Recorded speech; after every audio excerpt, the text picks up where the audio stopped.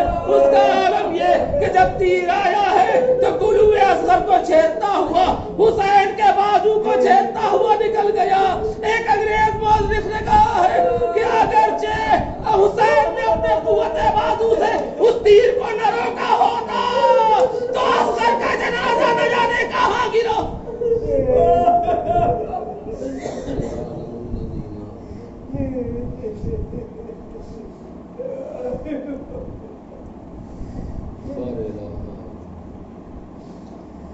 بیمار